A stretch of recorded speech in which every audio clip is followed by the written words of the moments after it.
everyone. We are here with Keyla Monterrosa Mejia. Thank you so much for joining me at the Under 30 Summit today. Oh my gosh, thank you for having me. This is really cool. I'm so excited to talk to you. I feel like we are game day announcers right now, right. and we are going to go through the game plan of your whole career. All right, girl? Oh, nice. That was So good. let's start from the beginning. Yes. You started acting professionally really during COVID. Can you tell me a little bit about that experience, how you got your foot in the door for the first time? Yes, that was me getting closer. Like these aren't very nice mics. There's no need for me to be.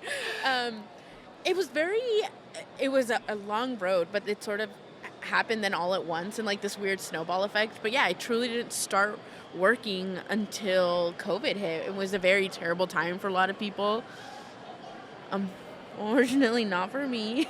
I was really able to capitalize on sort of the opportunity of now, self-tape was a big thing. And so I got my foot in the door, and that was my first experience. Everything started during COVID. There was a bunch of regulations put in place in order to be able to film. The industry was like at a standstill, and I sort of came into that, which was, I think, a blessing in disguise, because a lot of people would complain on set about how the masks and the protocol, but I had never experienced anything other than that. So I'm just glad I'm here. Yeah, I was just like, I'm excited. Like, what is it? Everybody's like, ugh, these masks. I'm like, but I had, which is like nice. Totally. This is all I'm experiencing.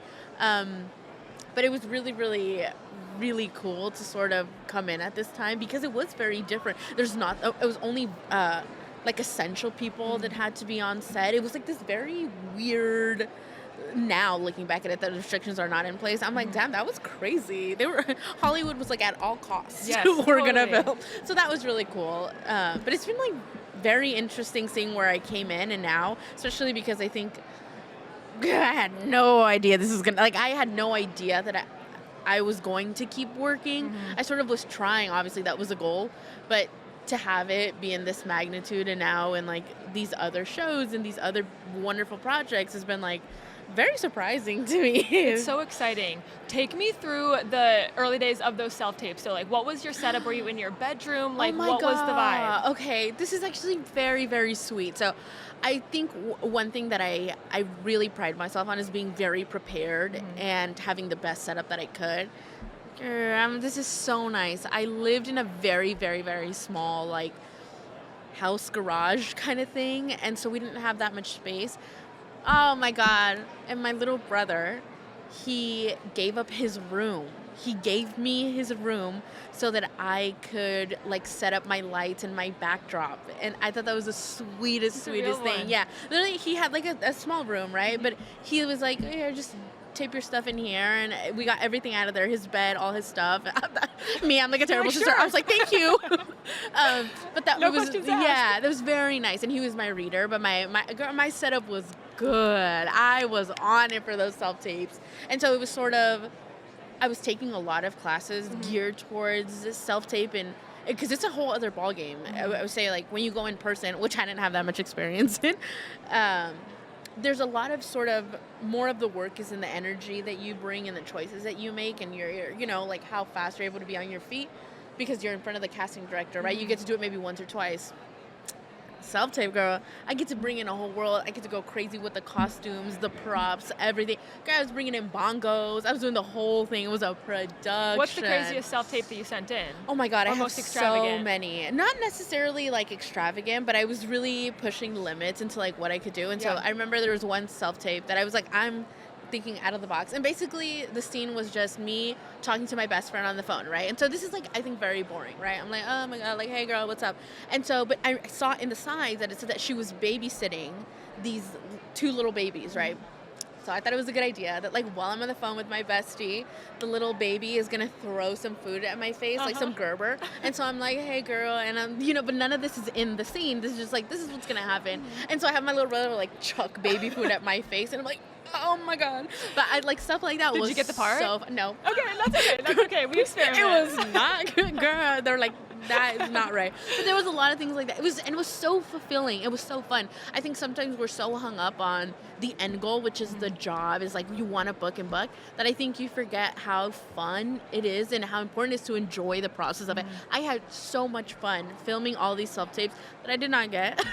But I just remember enjoying myself so much during that time. And I really pushed the boundaries of like, that was unacceptable, girl. Reel it back in. But I was having such a good time. And it landed you eventually on Curb Your Enthusiasm, which is like a legendary show in your industry, in comedy specifically. Oh my gosh. Do you remember your first day on set? No. Honestly, I will say I was in such a high stress, not environment. Everyone was very kind, but internally I was on 10. It was my first time acting professionally in anything with this budget. I've done like short films, student films, and other things where it was like no budget. I wouldn't even call it indie. It was just like very, very, we were trying our best. So this is my first time with this, and I had heard rumors that like they'll replace you in a second, all of these like really scary things. And so my body was so stressed. I literally cannot remember much of that filming experience, but I think this is wild. I think it's because my brain thinks that it's a bad memory because I was in so much stress that it like puts it to the back of my mind. It's like, no, don't remember this. You were stressed out. Yeah. But now I'm like, no, wait. Like, there's a loophole in this. Like, I want to remember. I remember, this I do remember. I went into ADR, which is like when you go in to record your lines, it sort of got muffled or whatever, you know, after the whole thing is shot. And one of the engineers, that's what they call them, engineers, I'm so sorry. He came out and he was like, oh my God, you were so funny. Like, your dancing was hilarious. And then I remember, because my brother was with me at the time, I was like, dude, he's saying that I dance. Like, I don't remember doing this. I have no idea what he's talking about. He's saying I dance. Like, dude, my brain remembers zero. But they were so kind, and they took a chance on me. At that time, like I was saying, I had no professional credits. And to be on that show with the amount of episodes and what that character ended up being was, I cannot tell you how rare it is for them to have took a chance on me. And it literally, they gave me a career. I would not be here without them. I'm so grateful to them. So what then happened after that? Abbott Elementary? Or what was the course of? I think it was also a lot. I got very, very, very lucky to do to go back to back with like very, very good shows. And so through Curb, this is crazy, Quinta Brunson was watching, and so I had posted something on my Instagram about like, I was like, I'm so grateful, you know, like a little sappy post. I was like, oh my God, this experience. And I noticed that as the weeks went by, people were commenting under that post of like, you're so funny. And one of those people ended up being Quinta Brunson. And it was very run of the mill, right? Yeah. It was like, it wasn't like anything that would have led me to believe that she was thinking about me for Abbott in any way. It was just like, you're watching the season, like, you're so funny, something like that, right? And so I was like, oh my God, Queen, like, you know, she's great. But I didn't think anything of it. Never did I think like, you know, Abbott Elementary. I was not thinking. I was just like, this is so cool. So how did that conversation then start? Good. So industry, right? Her people called my okay. Her people call your people. The team at Abbott ended up calling my manager, and they were like, "Hey, we got a call, and they're looking at you for a role." And I was like, "Okay, great." But I wasn't still understanding what the opportunity was. But I was shooting a different show at the time, and so I was like, "Okay, great." Again, I love to be prepared, and so I was like hounding them. I was hounding my manager. I was like, I need the sides. Like, I want to prepare as much as I can. Please, can we get them as soon as possible? Because I was so excited. And so I was just like, okay. And then we're like, I'm going back and like, hey, sides, anything. They're like, I'm trying to get in community. I don't know what's going on.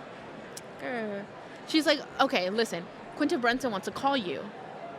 I was like, oh my God. Okay. I'm still not understanding that she's going to offer me the part. I'm still thinking like, okay, I thought that was weird, but I wasn't thinking anything of it. I was like, okay. I was like, wow, this is why the show is so successful. They're calling the people that are auditioning, like very attention to detail. I was like, great.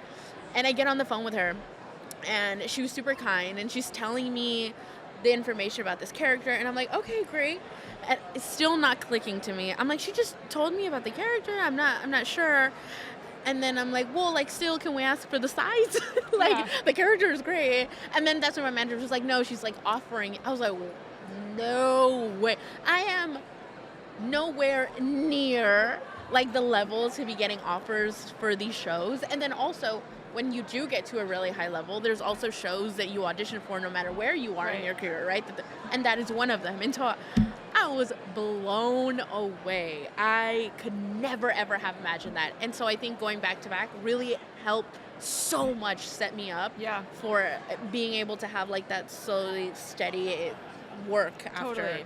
I was so lucky. And then now moving into the studio, you had some like credits under your belt. So like, what was it like coming into these new sets now that you had this experience, you had these connections, and like this kind of, you know, group of people backing you with like their belief in you? How is your experience different this time around? Also, I have to say, because now I publicly thanked her and like we talked about it, but also I will say this industry is so small. Do you know who recommended me for the studio? Quinta Brunson. They called me in for a producer session, which is like more down the line from when you start your original audition. But usually that happens if you've already sent in a tape or if you know them. And I was like, I don't know them. Like, how, you know, I was like, are you sure? Like, I don't know. Am I forgetting things again? Did I film this tape and I have no idea? I'm like, what's going on here? And but I went in, they were super kind, great. And then down the line, he told me, he was like, I was like, no way. But that experience was so, all of them have been great, but there was this sense of like teamwork and nobody had egos. Nobody. I'm telling you, Seth was such a good boss. Evan, everybody, the cast, top to bottom, was so kind, where it made the experience so much more enjoyable. I was able to ask questions. I was able to learn just because they were so approachable, where I didn't feel like there's this barrier between this is my boss, these are my, I don't want to say coworkers because they're like legends, you know, that's not right. But there was no barrier. And so I was really, if I was confused about something, I could ask, and I felt comfortable enough to do so. And it was just, dude, I learned so much. And also having guest stars, right? It was amazing. And again, I was stealing. Whether it was like, I remember there was a specific scene with Anthony Mackie, and my character comes in halfway through the scene, and so I'm listening for my cue, and I hear his cadence because I'm not looking, right? I have to like be to the side, so I'm listening, and I can hear, and I'm like, oh, his cadence is going up and it's going down, and I'm like, oh, and so I was like, that I think taught me the importance of using your voice in a way that I never noticed beforehand, and that was dude, I was learning so much. Yeah, it's so cool though. And then going from TV to film with One of Them Days, how was that experience different based on like being on set, being part of those projects? What's the difference film and TV wise? To be honest, I don't think there was much of a difference. It all felt really sort of the same in a way. Yeah. What's a typical day on set then for either film or TV? Like, what is your experience? A typical day is again, like another thing that I've been very grateful for is that although job security would be very, very nice, I do come in sort of like a day or two on these shows or movies that I work on. And so I'm usually either like the later half of the day, which is nice because I live far. So a typical day is like, I block everything out the night before. I tell my mom, my brother, I said, nobody talk to me, guys. I got to be in the zone. Very dramatic. It's just because I'm so nervous, you know. So, like, I want to be locked in, girl. So that'll be like, I'll wake up, I'll have a very chill morning, I'll take a shower because I want to show up with like nice clean hair, you know? And so I'll get a little Starbucks or something, a little drink. I just tried this like refresher from Dunkin'. So I'm good. a Dunkin' stan, honestly. Same. Yeah. Oh, my Dunkin' is, I was sleeping on it. I never had a pumpkin spice latte until Dunkin'. The girls were right. The girls were right about pumpkin spice latte. I had like a nice little drink. Yeah. And I'll get in the zone. I do have a far commute, which I think also helps. I'll put on some Crime Junkies. I'll just zone out. I'll drive. And then I get there. I try to be kind. And I'm not very talkative. I try to sort of, I don't want to bother anybody, and I feel like that's also very important to keep in mind, never to be so intrusive on other people and when you get there, right? So I'm trying to be very quiet, very kind, and sort of move around, not make too much noise. Or honestly, in this case, I like to not take up showman space. I know we hear like, take up space, but I think in this instance behind the scenes, I am like, I try to be small and just in my own head and, you know, sort of be kind, but I'm just like kind of like getting in a good mindset just to be open and ready, because I am a very nervous person. It doesn't matter what it is or who it's with, I'm getting nervous. And so just sort of like trying my best to stay in a good, positive mindset. So I'll be quiet, but it's a very chill, very, very chill day. Well, I love that. And I want to know too, obviously with all these experiences you're talking about, like learning through osmosis and just like observing and watching and, you know, meeting so many incredible people and just seeing how they work, what do you think is the part of your style that like makes you stand out today? As you have like found your way in comedy, what different like things have you taken, or, you know, parts of your own like comedic, either like timing or cadence or all these things that you're talking about, do you feel like is important for how you are showing up on set? Yes, you know what I think is a really, really good strong suit that I have is that I don't want to say that I don't have embarrassment in a way, but I think I try my best in the moment to go for whatever it is I'm feeling, with no regards to how I look, how I might be perceived. If I'm thinking about other people's opinions, I'm not really present, and I'm restrained into this box of how I should act, how I should sound, and I think in that way it really dulls a scene. And so I think a superpower, because it is very, very hard to sort of go for it, has been that. Going for it and saying, okay, you know what, I'm going to go with my gut, I'm going to go with what my instincts aren't telling me, and either it works, great, and it doesn't, then I'll just be deeply embarrassed. And that's okay. But, you know, that's fine. But it's been really that, being open, you know, just go for it. Go for it, go for it, go for it has been a huge, huge, huge staple for me. I mean, the type of work that I've done, you can kind of see how I have to be a little unhinged. And so it is hard. I'm not going to lie. It is not easy to sort of show up and be that big and, you know, go for these really bold choices. Yeah. It's like actively something that I have to work on to be like, go for it, go for it. You feel it, go for it. Because I think a lot of times we have this intuition, but it's kind of hard. You're like, do I not? Is this the time? Is it not? And so I think I've gotten really good at just like fly. The answer is yes.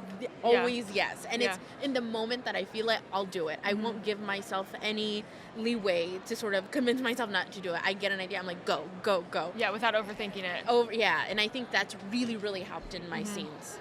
What is the number one piece of advice you have for up-and-coming actors today? People who are not yet in the industry, still just like testing the water, trying things out. What's your best piece of advice? Have no ego. I cannot tell you how important that is. Whether it's free work, it's work that you're not even maybe passionate about, or things that you are not very interested in, just do it. Do it, do it, do it, do it. Because it helps.